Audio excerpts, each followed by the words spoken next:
Renias and Skarloey were talking quietly to Cludee next morning when Duncan stormed up, followed by Sir Handel. "Hello," chuckled Renias. "Here we go." "I nearly came off," fumed Duncan. "Those coaches pushed me. The thing controller says they didn't.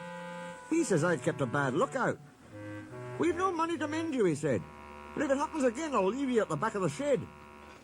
"Why does he always pick on me? It's no fair." Skarloey said nothing. He just winked at Renias.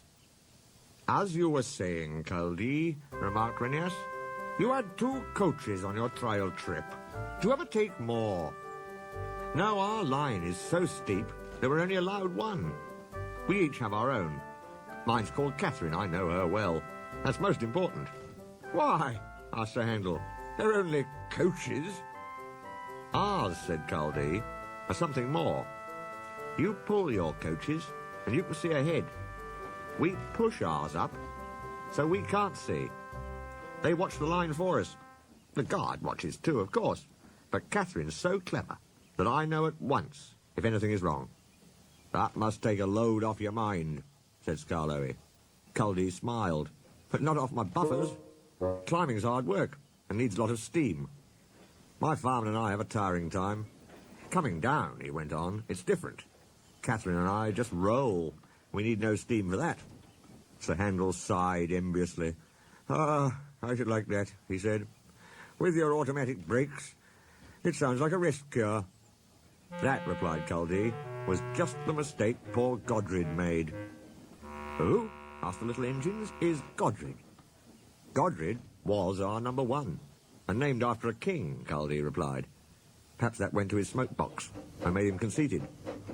He'd never keep a good lookout. He'd roll down the line looking anywhere but at the track.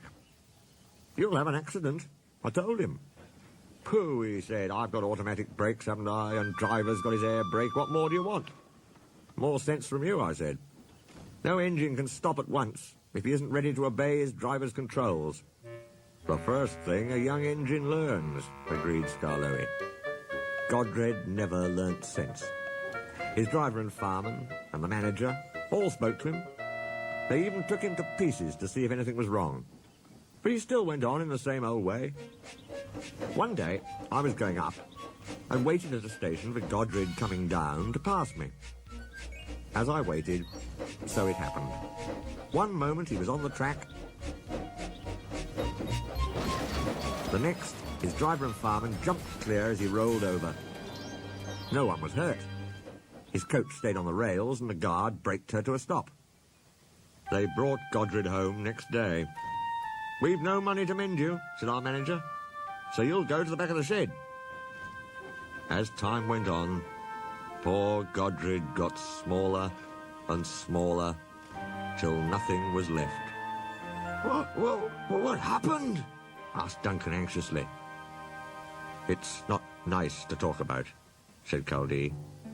"But what happened? Why isn't it nice?" "Our drivers used Godred's parts to mend us," answered Cludee mournfully. Sir Handel and Duncan were unusually silent long after Cludee had gone home. Neither Skarloey nor Renias ever mentioned that Cludee had made the story up.